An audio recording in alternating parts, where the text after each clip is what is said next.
Greetings, friends, and welcome to another Sunday Fun Day edition of the Royal Ramble on this beautiful spring afternoon.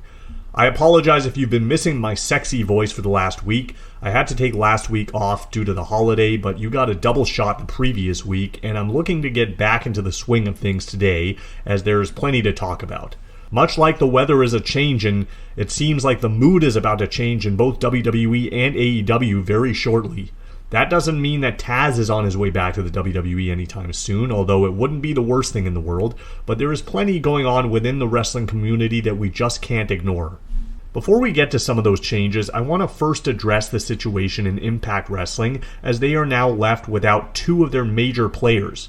Well, technically Brian Myers and Matt Cardona are still around, but I'm talking about the now former Impact World Champion Josh Alexander and former Impact Knockouts Champion Mickie James, both of whom had to vacate their titles within about a few days of each other due to injuries. There was speculation that Mickie would still be competing for the Knockouts title at Rebellion this weekend, but she unfortunately made the announcement last week that she hasn't been medically cleared yet and thus will not be at the event, so a new Knockouts champ will be crowned. It's amazing to me that despite these two major injuries, the company is still able to press forward and promote what still looks like an impressive card. Now, I had originally planned to review the Impact Rebellion event in today's episode, but then I realized that the event is actually tonight instead of last night or even Friday as per usual. So what I'm going to do instead is preview the show. I did leave my thoughts and predictions on the Facebook board, but for those who missed it, here it is. Due to Josh Alexander's injury, the world title will now be decided in a one-on-one match between Steve Maclin and Kushida. For those who may be unaware, Alexander was scheduled to defend his title against Maclin at this event and also Kushida at the Multiverse United event last month, but had to pull out of both matches due to injury, which I understand requires surgery and thus he will be out indefinitely, so I wish him a speedy recovery. As far as this match, while it does make sense for these two to be involved given the circumstances that they were each supposed to receive title matches, it's not a main event that is setting the world on fire by any means. In fact, I don't expect this to go on last, especially considering the outcome which I'm about to predict. I have never been a fan of Maclin, nor do I understand his appeal. He's just a very bland character to me and an average wrestler. He also seems like Impact's version of Baron Corbin, so total go-away heat for me. That said, with Josh Alexander out indefinitely, I think it still makes more sense to have a heel champion, so that there's a built-in story for when Alexander returns, so I think Maclin wins this match and has a long run with the belt, potentially until Josh comes back, similar to how Triple H basically was the WWE when Austin got injured. Not that I'm comparing Maclin to Triple H, but similar scenario. A new Knockouts champion will also be crowned in the match between Jordynne Grace and Deonna Purrazzo. Nothing against Mickie James, but I think this match might actually be better without her in it. Not because Mickie isn't good, but just because I've always preferred titles to be decided one-on-one.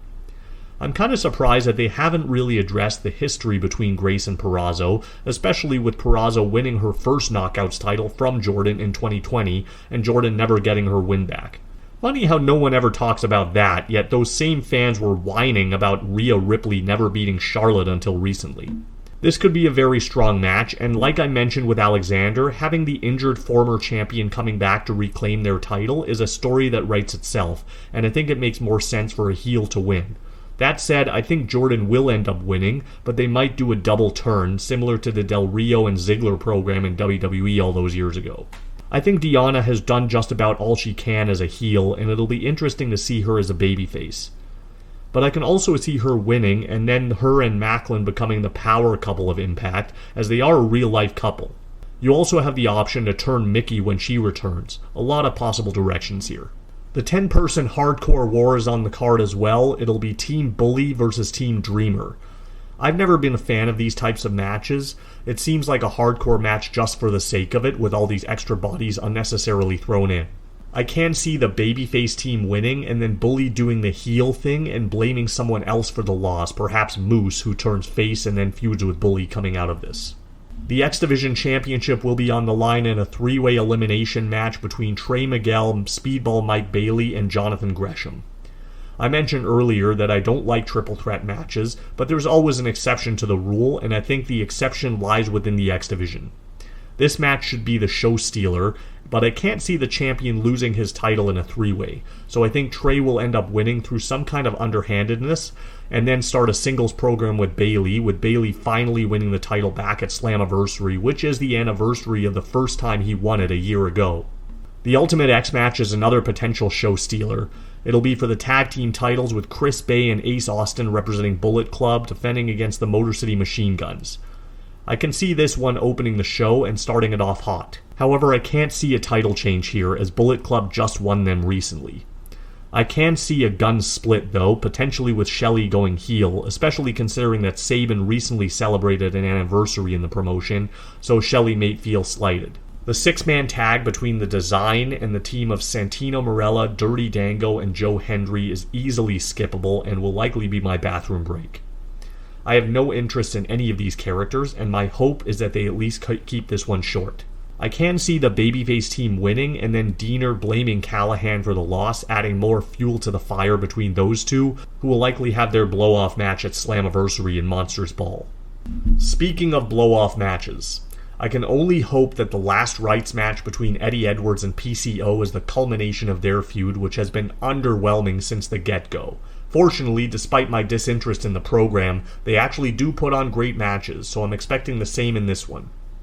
I think the only person who may give Eddie a run for his money as the worst promo in all of wrestling is his wife Alicia. Her promo following her heel turn I thought was complete trash, and I just tried my best to tune her out. This is basically Impact's version of the casket match, and if it is the culmination of the feud, I'd imagine the babyface has to win, so I think Eddie goes in the casket, and hopefully then gets repackaged after this and starts a new program following a short absence. Rounding out tonight's card is the Knockouts tag title match between the Coven and Death Dolls, and I ask the question once again, what is the point of these titles? These are pretty much the only two teams in the division. In fact, I can see this match getting bumped to the pre-show, and I wouldn't have a problem with it. As I mentioned with the men's tag titles, the Coven just won them, and I believe this is their first defense, so I can't see them losing this quickly. They seem to be teasing dissension between Jessica and Rosemary, so I can see a breakup happening there too, and the champs retain. So that is Rebellion, which takes place tonight right here in Toronto. If anyone listening is going to the show, please post your thoughts and maybe some pics to the Facebook group. Moving along, I spoke about major changes earlier.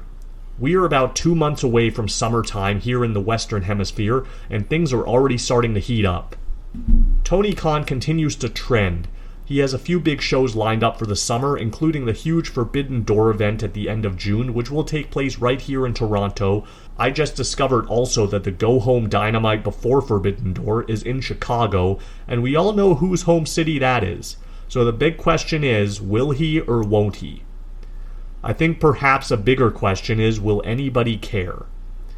On a personal level, as it relates to CM Punk, I'm kind of over it at this point. He seems like a big fan of his own hype, but I cannot deny the fact that he's still the biggest draw in AEW's short history, so if there is still money to be made with him, I think they'd be pretty foolish to leave it sitting on the table for someone else to walk along and try to pick it up. The good news here is that Punk has made it clear that he wants nothing to do with WWE, and I don't think UFC sees any value in him, so AEW may be his only option at this point.